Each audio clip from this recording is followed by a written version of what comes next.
Assalamualaikum students, my name is Aslan Shahid and this is lecture 6 for class 5 and subject is science. As you know, in the previous lecture we have already started exercise of unit number 2 and we have solved question number 1 of the exercise.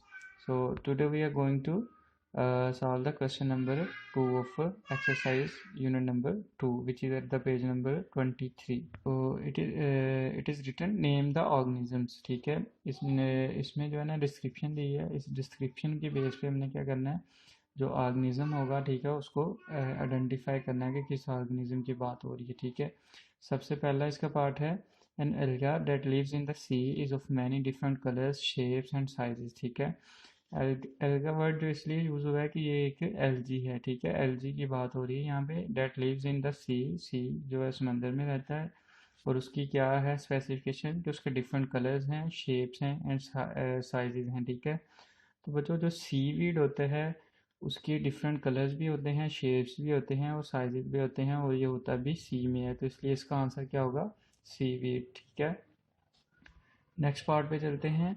Small green plants that grow in moist shady places, stems are covered by tiny grass leaves, reproduce by making spores in pear shaped capsules। ठीक है, जब हमने मोसिस का topic पढ़ा था तो उसमें हमने ये सारी चीज़ें with the help of figure जो है वो अच्छे से अंडरस्टैंड की थी। ठीक है, तो उसी की बात हो रही है। वहाँ पे भी मैंने बताया था कि जहाँ पे एक मॉइस्चर ज़्यादा होता है, ठीक है, वहाँ पे, और जहाँ पे शेडो एरिया होता है, शेडी प्लेसेस जो होती हैं, ठीक है, वहाँ पे जो है वो मोसेस ग्रो करते हैं और इनके स्टेम्स जो होते हैं वो ग्रीन लीव से कवर्ड होते हैं, reproduce by making pores in peer shape capsules. ठीक है, तो पीयर शेप कैप्सूल्स होते हैं, उससे क्या होते हैं इनके मोसिस की जो हैं वो पीयर शेप कैप्सूल्स होते हैं। तो ठीक है, इसका आंसर जो होगा इस डिस्क्रिप्शन का वो होगा मोसिस। ठीक है, नेक्स्ट है non flowering seed bearing plants with well developed stems roots and leaves produce seeds in cones. ठीक है, तो जब कॉनिफर्स का टॉपिक पढ़ा था तो उसमें मैंने बताया था कि जो इसके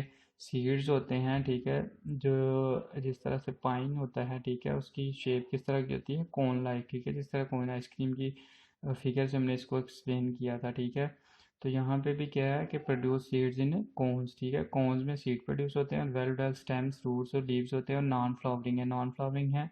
तो इसलिए इन सारी स्पेसिफिकेशन से हमें पता चला कि जो कोनिफर्स हैं उनमें ये सारी करेक्टरिस्टिक्स होती हैं। ठीक है, तो इसका आंसर क्या होगा, कोनिफर्स।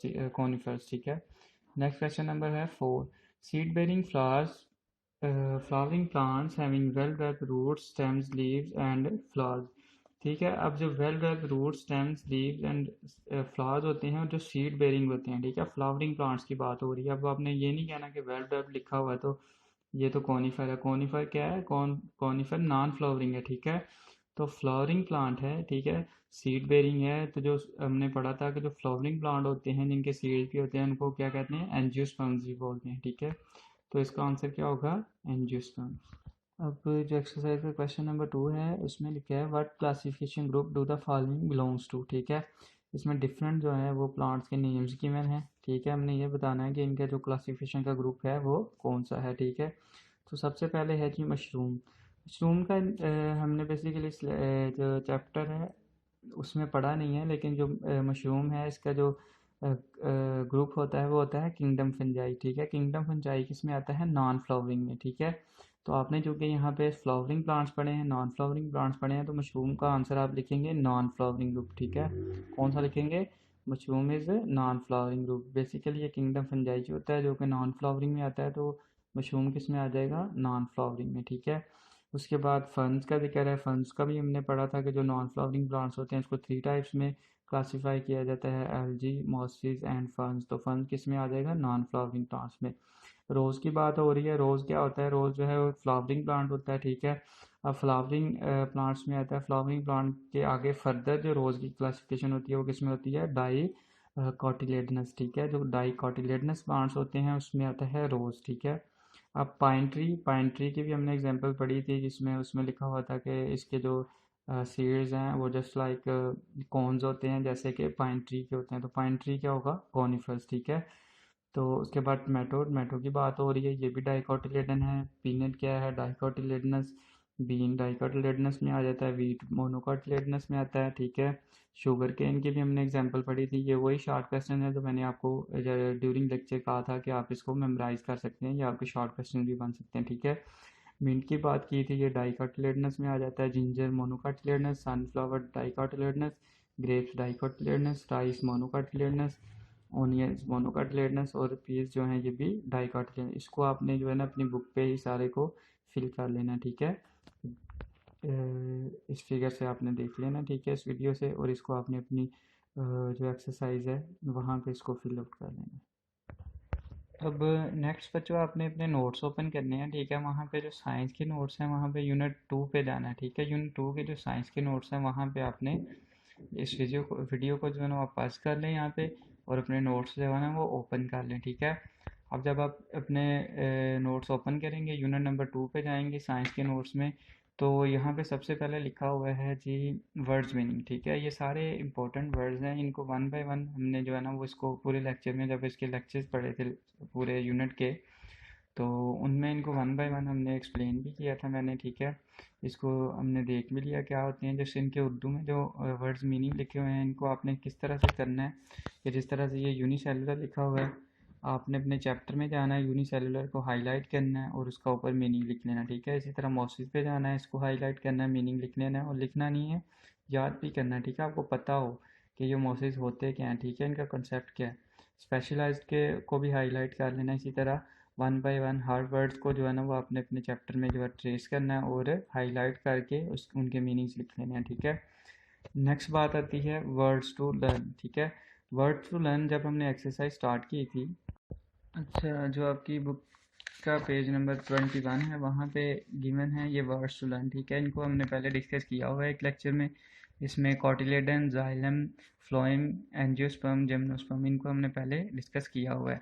तो इसमें देखें आप मोस्टली वर्ड्स कौन से हैं, वही वाले हैं, ठीक है। फर्स्ट वर्ड है कॉटिलेडन, जाइलम, फ्लोएम, ठीक है। उसके बाद angiosperm, gymnosperm, vascular system, monocots and dicots. तो इन सब की डेफिनेशंस आपने जो है ना वो मेमोराइज करनी है। इसमें जो पेज नंबर है आपका बुक का 21, उसमें मैंने आपको कहा था कि जो वर्ड्स टू लर्न है ये आपने मेमोराइज करना है, जब मैंने पहले जब इस लेक्चर को कवर किया था, ठीक है। तो ये जो वर्ड्स टू लर्न है, इन सब वर्ड्स की आपने डेफिनेशन याद करनी है। कॉटिलेडन क्या होता है, ठीक है। कॉटिलेडन जो होता है ये बेसिकली फूड प्रोवाइड करता है जर्मिनेटिंग प्लांट को, इसको भी हमने पढ़ा था। जाइलम जो होता है ये वाटर को ट्रांसपोर्ट करता है to all parts of the plant, ठीक है।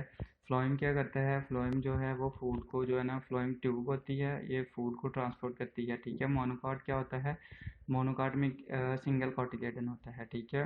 एंजियोस्पर्म्स को भी हमने डिस्कस किया था, जिम्नोस्पर्म्स को भी। एंजियोस्पर्म्स कौन से होते हैं, जो फ्लावरिंग होते हैं, ठीक है। जिम्नोस्पर्म किसको कहते हैं, जो सीड्स होते हैं इसके नॉन फ्लावरिंग के, जिस तरह थे कॉनिफर्स के सीड्स हैं उनको जिम्नोस्पर्म्स भी कहते हैं, नेकेड सीड्स, ठीक है। वेस्कुलर सिस्टम क्या होता है, वेस्कुलर सिस्टम में दोनों चीज़ें आ जाती हैं, जाइलम एंड फ्लोएम। और ये वेस्कुलर सिस्टम होता क्या है, ये फूड जो ट्रांसपोर्ट करने का सिस्टम होता है एक प्लांट में to all parts of the plant, उसको क्या कहते हैं, वेस्कुलर सिस्टम, ठीक है। डाइकोट क्या होता है, डाइकोट्स होते हैं जिनमें टू कोटिलेडन्स होते हैं, ठीक है। इन सब डेफिनेशन को आपने जो है वो मेमोराइज करना है, ठीक है। ये आपके पेज नंबर 21 पे भी गिवन है।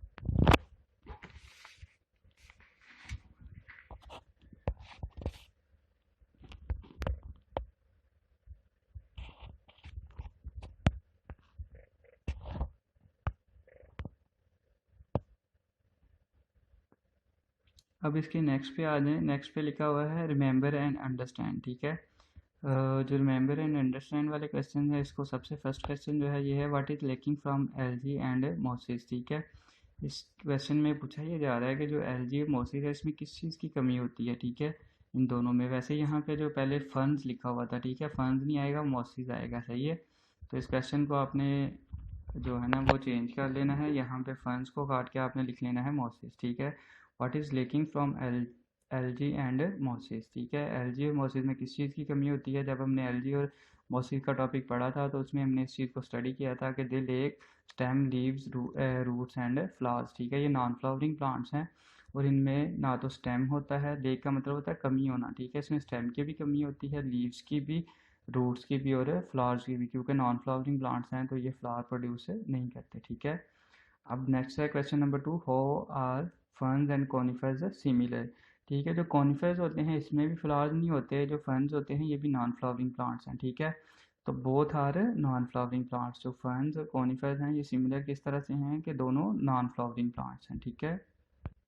अच्छा, अभी जो आपकी बुक का है पेज नंबर 24, वहाँ पे एक्सरसाइज में जो पेज नंबर है आपका 24 बुक का, उसमें रिकॉल क्वेश्चन हैं, ठीक है। तो फर्स्ट रिकॉल क्वेश्चन को देखते हैं। What are the basis of classification of plants. इसमें हमने ये बताना है कि क्लासिफिकेशन ऑफ प्लांट्स जो हम करते हैं, इनको डिवाइड करते हैं, हम किन बेसिस पे करते हैं। जब जो इस चैप्टर को स्टार्ट किया था, द वेरी फर्स्ट लेक्चर, उसमें इस चीज़ को एक्सप्लेन किया था हमने कि जो क्लासिफिकेशन ऑफ प्लांट्स है वो किन बेसिस पे करते हैं साइंटिस्ट। तो उनको वन बाय वन देख लेते हैं, अपने नोट्स पे आए।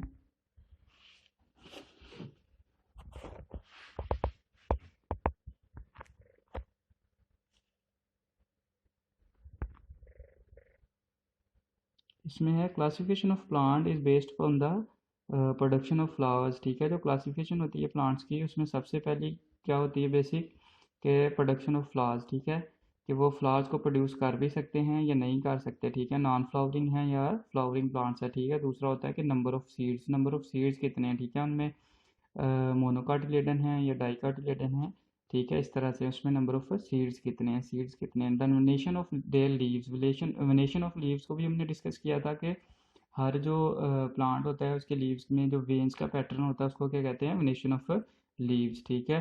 तो वो किस तरह से होती है ये भी हम एक बेसिक्स बनाते हैं, ठीक है। एंड देयर लाइफ साइकिल के जो प्लांट की लाइफ है वो कितनी है, ठीक है। तो कौन कौन सी बेसिक्स होगी, first one is the production of flowers, number of seeds, the venation of their leaves and their life cycle, ठीक है। नेक्स्ट क्वेश्चन इज, जो नेक्स्ट क्वेश्चन है वो है explain how conifers differ from other non flowering plants, ठीक है। जो conifers होते हैं वो होते तो नॉन फ्लावरिंग प्लांट्स हैं, लेकिन इसमें इस चीज़ को एक्सप्लेन करना है कि जो कॉनिफर्स हैं वो बाकी नॉन फ्लावरिंग प्लांट्स से डिफर किस तरह से हैं, ठीक है, किस तरह से ये मुख्तलिफ हैं। तो अपने नोट्स में यहाँ पे लिखा है conifers produce seeds in special structure called cones which are not enclose in fruits and flowers. अब जो कॉनिफर्स होते हैं वो बेसिकली प्रोड्यूस क्या करते हैं, सीड्स, ठीक है। सीड्स की उनकी प्रोडक्शन होती है और इसका स्पेशल स्ट्रक्चर होता है कौन की तरह का, which are not enclose in fruit and flower, जो कि ओपन होते हैं, फ्लावर और फ्रूट में इंक्लूड नहीं होते। जबकि जो बाकी हमने नॉन फ्लावरिंग प्लांट्स पढ़े थे जिनमें एलजी आ जाता है, फंस मोसिस आ जाता है, उस उनमें बेसिकली क्या होते हैं, स्पोर्स होते हैं, ठीक है। तो ये किस तरह से डिफरेंट है in terms of their seed, ठीक है। बाकी में स्पोर्स होते हैं लेकिन कॉनिफर्स में क्या होते हैं, सीड्स होते हैं, ठीक है। Conifers produce seeds in special structure called cone which are not enclose in fruits and flowers, जबकि जो नॉन फ्लावरिंग बाकी प्लांट्स हैं वो स्पोर्स की प्रोडक्शन होती है उनमें, ठीक है। सो आज का जो आपका लेक्चर है वो यहीं तक है। आपने इसमें दोबारा से मैं समराइज कर देता हूँ करना क्या है, ये जो वर्ड्स मीनिंग है इनको अपने चैप्टर में ट्रेस करना है, ठीक है। उसके बाद इनको हाईलाइट करके मीनिंग लिखने हैं। वर्ड टू लर्न, इनकी आपने डेफिनेशन को मेमोराइज करना है। रिमेंबर एंड अंडरस्टैंड के जो 2 क्वेश्चन है इसको आपने देखना है, ठीक है, इसको आपने याद करना है। एंड रिकॉल जो फर्स्ट 2 क्वेश्चन हैं इनको आपने याद करना है, ठीक है। इसके अलावा हमने एक्सरसाइज के 2 क्वेश्चन किए हैं, question number 2 and 3 at page number 23, ठीक है। तो इनको भी आपने जो है ना अपनी बुक पे ही सॉल्व करना है, ठीक है, और अंडरस्टैंड करना है। आपका आज का जो लेक्चर है वो ये है, question number 2 and 3 of exercise at page number 23, ठीक है। नोट्स के words meaning, words to learn, remember and understand question और रिकॉल जो फर्स्ट 2 क्वेश्चन हैं, इन चीज़ों को आपने मेमोराइज करना, ठीक है। Best of luck, thank you.